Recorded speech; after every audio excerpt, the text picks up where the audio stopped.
ವಿಶ್ವವಿಖ್ಯಾತ ಮೈಸೂರು ದಸರಾ ಅಂದ್ರೇ ಕೂಡ ಸಾಕಷ್ಟು ರಾಜ್ಯ ದೇಶ ವಿದೇಶಗಳಿಂದನೂ ಕೂಡ ಮೈಸೂರಿಗೆ ಬಂದು ಆ ಅಂಬಾರಿಯನ್ನು ಕಣ್ತುಂಬಬೇಕು ಅಂತ ಭಾಳ ಆಸೆ ಇರುತ್ತೆ. ಆದರೆ ಆ ಇತಿಹಾಸ ಏನು ಅಂತೇಳಿ ಈಗಾಗಲೇ ಏನು ನಿಮ್ಮೆಲ್ಲರಿಗೂ ಗೊತ್ತಿರುವಂತಹ ಪರಿಚಯ ಇರುವಂತಹ ಮೈಸೂರು ಇತಿಹಾಸಕಾರರಾಗಿರುವಂತಹ ಧರ್ಮೇಂದ್ರ ಸರ್ ಇದ್ದಾರೆ.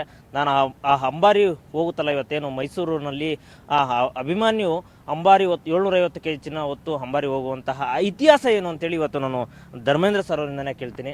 ಸರ್, ನಿಮಗೆ ವಿಜಯದಶಮಿ ಹಬ್ಬದ ಮೊದಲನೇದಾಗಿ ಶುಭಾಶಯಗಳು. ಎಲ್ಲರಿಗೂ ನಮಸ್ಕಾರ. ಪವರ್ ಟಿವಿ ವೀಕ್ಷಕರಿಗೆ ವಿಜಯದಶಮಿ ಶುಭಾಶಯ. ತಾಯಿ ಚಾಮುಂಡೇಶ್ವರಿ ನಿಮ್ಮನ್ನೆಲ್ಲ ಹರಿಸಲಿ. ಪವರ್ ಟಿವಿ ಸಿಬ್ಬಂದಿ ಮತ್ತು ವೀಕ್ಷಕರು ಎಲ್ಲರನ್ನು ಹರಿಸಲಿ. ಈ ವಿಜಯದಶಮಿ ಇತಿಹಾಸ ಅನ್ನೋದು ನಮಗೆ ಒಂದು 700 ವರ್ಷಗಳ ಇತಿಹಾಸ ಇದೆ. ಗಂಡುಗಲಿ ಕುಮಾರರಾಮನಿಂದ ಶುರುವಾದಂಥ ಈ ವಿಜಯದಶಮಿಯ ಉತ್ಸವ ಇವತ್ತು ಮೈಸೂರು ಒಡೆಯರು ಯದುವೀರ್ ಕೃಷ್ಣದತ್ತ ಚಾಮರಾಜ ಒಡೆಯರ್ವರೆಗೂ ಕಿಂಚಿತ್ತು ಮುಕ್ಕಾಗದಂತೆ ಅಲ್ಲಲ್ಲಿ ನಿಲ್ಲೋಂಗೆ ಭಾಸ ಆದ್ರೂ ತಾಯಿ ಚಾಮುಂಡೇಶ್ವರಿ ಆಶೀರ್ವಾದದಲ್ಲಿ ನಡ್ಕೊಂಡ್ಬಂದಿದೆ. ತಾಯಿ ಚಾಮುಂಡೇಶ್ವರಿನ ನಾವು 73-74ನೇ ಇಸ್ವಿಯಿಂದ ಕೂರ್ಸ್ಕೊಂಡ್ಬರ್ತಿದ್ದೀವಿ. ಅದಕ್ಕೆ ಮುಂಚೆ ಎಲ್ಲ ರಾಜ ಮಹಾರಾಜರುಗಳು ಈ ಅಂಬಾರಿ ಮೇಲೆ ಕೂತ್ಕೊಂಡು ಈ ಮೆರವಣಿಗೆಯನ್ನು ಮಾಡ್ತಾಯಿದ್ರು. ಈ ಮೆರವಣಿಗೆಯನ್ನು ಮಾಡುವಂಥ ಏನು ಉದ್ದೇಶ ಅಂತಂದರೆ, ವಿಜಯದಶಮಿಯ ದಿನ ಬನ್ನಿ ವೃಕ್ಷ ಅಥವಾ ಶಮಿ ವೃಕ್ಷಕ್ಕೆ ಹೋಗಿ ಪೂಜೆಯನ್ನು ಮಾಡಿ ಬರೋದು. ದಶಮಿಯ ದಿನ ಪೂಜೆ ಮಾಡಿದ್ರೆ ವಿಜಯ ಪ್ರಾಪ್ತಿಯಾಗುತ್ತೆ ಅಂತ. ಪಾಂಡವರ ಕಾಲದಲ್ಲಿ ಪಾಂಡವರು ಮಹಾನವಮಿಯ ದಿನ ಶಮಿ ವೃಕ್ಷದಲ್ಲಿ ಬಟ್ಟೆಯಲ್ಲಿ ಸುತ್ತಿಟ್ಟು ಅವಿತಿಟ್ಟಿದ್ದ ಆಯುಧಗಳು ಹೆಣಗಳಂತೆ ಕಾಣುತ್ತಿದ್ದ ಆಯುಧಗಳು. ಯಾಕೆಂದರೆ ನೋಡಿದವ್ರಿಗೆ ಅದು ಹೆಣ ಕಣ್ಣಂಗೆ ಕಾಣಬೇಕು, ಯಾರು ಕೈ ಹಾಕಬಾರ್ದು ಅಂತ. ಪಾಂಡವರು ಅಜ್ಞಾತವಾಸದಲ್ಲಿದ್ದರು. ಅಜ್ಞಾತವಾಸದಲ್ಲಿದ್ದಂಥ ಕಾಲದಲ್ಲಿ ಪಾಂಡವರು ತಮ್ಮ ಶಸ್ತ್ರಾಸ್ತ್ರಗಳು, ಆ ಶಸ್ತ್ರಾಸ್ತ್ರಗಳನ್ನು ಶಮಿ ವೃಕ್ಷದಲ್ಲಿ ಹೆಣಗಳಂತೆ ಸುತ್ತಿ ಅದನ್ನು ಬಾಡಿ ಸುತ್ತಾರಲ್ಲ ಹಾಗೆ ಸುತ್ತಿ ಅದನ್ನು ನೇತಾಕ್ಬಿಟ್ಟಿದ್ರು.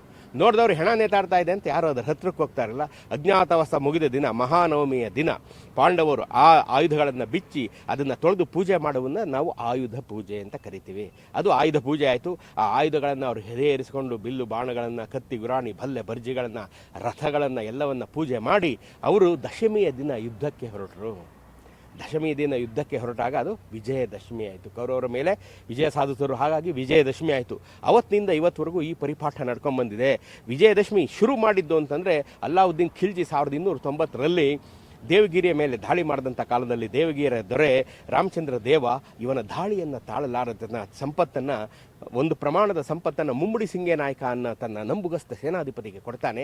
ಆ ನಂಬುಗಸ್ತ ಸೇನಾಧಿಪತಿ ಆ ಸಂಪತ್ತನ್ನೆಲ್ಲ ತಗೊಂಡು ಬಂದು ತಾನು ಒಂದು ಸಂಸ್ಥಾನವನ್ನು ಕಟ್ತಾನೆ. ಅವನ ಮಗನೇ ಕಂಪಿಲರಾಯ ಮಗನೇ ಗಂಡುಗಲಿ ಕುಮಾರರಾಮ. ದುರ್ಗಾದೇವಿಯನ್ನು ಇವರೆಲ್ಲ ದುರ್ಗಾದೇವಿ ಆರಾಧಕರು.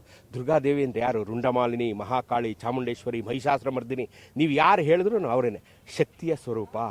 ಈ ಯುದ್ಧಕ್ಕೆ ಏನಿದೆ, ಅದಕ್ಕೆ ರಕ್ತ ಬೇಕು, ಅದಕ್ಕೆ ಶೌರ್ಯ ಬೇಕು, ವೀರ್ಯ ಬೇಕು ಅದಕ್ಕೆಲ್ಲ. ಸೊ ಅದಕ್ಕೆ ತಾಯಿ ಚಾಮುಂಡೇಶ್ವರಿ, ಆ ಉಗ್ರ ರೂಪಿಣಿ ಆದಂಥ ತಾಯಿ ಚಾಮುಂಡೇಶ್ವರಿಯನ್ನು, ದುರ್ಗಿಯನ್ನು, ಕಾಳಿಯನ್ನು, ಮಹಿಷಾಸುರ ಮರ್ದಿನಿಯನ್ನು ಅವರು ಪೂಜೆ ಮಾಡ್ಕೊಂಬಂದರು. ಈ ಮೆರವಣಿಗೆಯನ್ನು ಶುರು ಮಾಡಿದವನು ಗಂಡುಗಲಿ ಕುಮಾರರಾಮ.